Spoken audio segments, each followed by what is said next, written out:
Today we're going to keep working with systems of equations, and we're going to use the methods that we learned to solve equations last class, substitution and elimination, but we're going to start looking at our systems of equations and deciding what is the best way to solve it.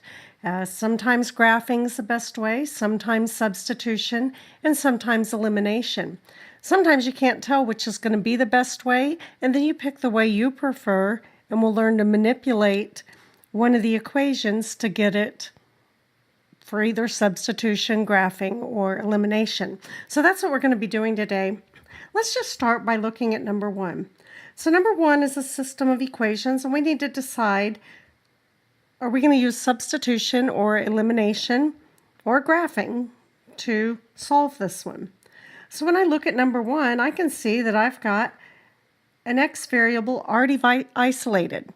So since he's already isolated, it would be very simple to use my x and substitute 3 minus y for x in my second equation. So on number one, I'm going to use substitution. So now that we've made the decision and I've kind of explained why, I want you to pause the video and use substitution to solve this system of equations. Once you have solved number one, then start the video back up for explanation. Okay, as long as you were careful with your positive and negative signs when you were combining your like terms here, you probably were able to come up with the correct answer. And our solution is -5 for the x value and 8 for the y value. Okay, when we look at number two,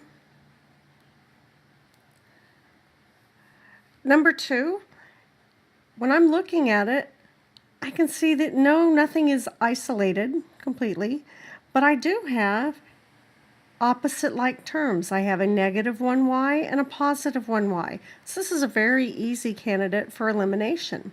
So I'm going to go ahead and select elimination as my choice. So what I want you to do is I want you to do this one completely on your own and come up to the solution using elimination. So go ahead now and pause your video and then check back when you're done for the explanation. Okay, and the solution is 7, 1.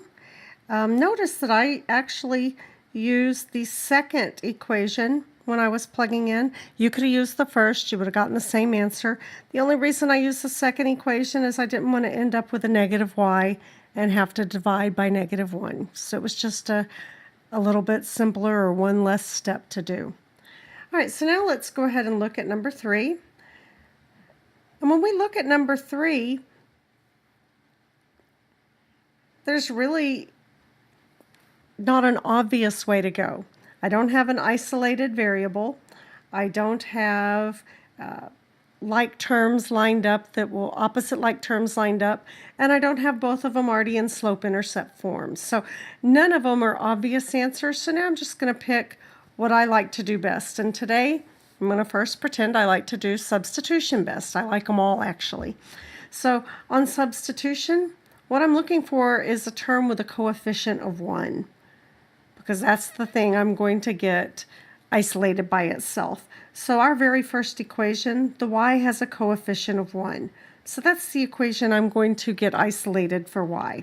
So if I take y minus 1 equals 4x, and I'm going to go ahead and just move my 1 to the other side of my equation, and that leaves me with y equals 4x plus 1. Now I have a y that I can substitute 4x plus 1 as its value.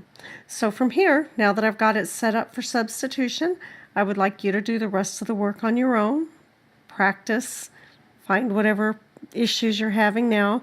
Pause your video while you're doing it, and then check back for the explanation. Okay, it was a pretty straightforward answer once you knew that you were doing substitution and had it all set up. And our solution is -1, -3.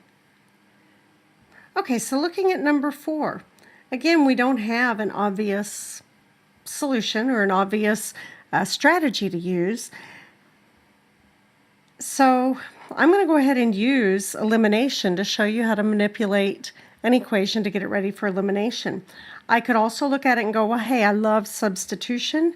And if you love substitution, well, we've got a y right here that would be easy to isolate.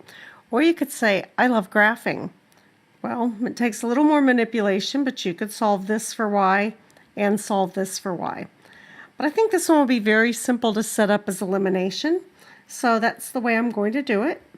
So for elimination, I'm looking at my equation and I'm saying, hey, I've got a y right here without any coefficient.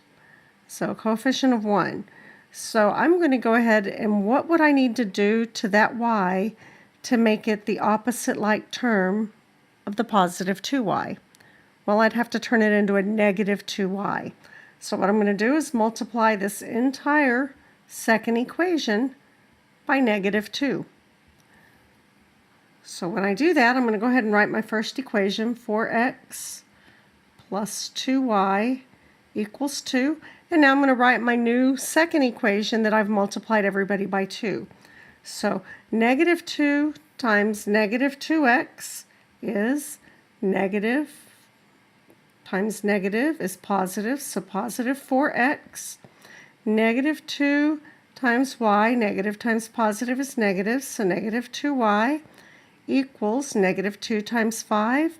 Negative times positive is negative, so negative 10. Now I've got a system of equations that's very obvious elimination problem. So what I want you to do now is work this one on your own, pause your video, and then check back for the discussion. Okay, so the solution is negative 1, 3. Question for you is, how do you check your answer? How do you know that that's right? Well, hopefully you can remember from a couple of lessons ago that we could just check our answer anytime by plugging in the x and the y into each equation. You got to do it into both, and it should make both equations true.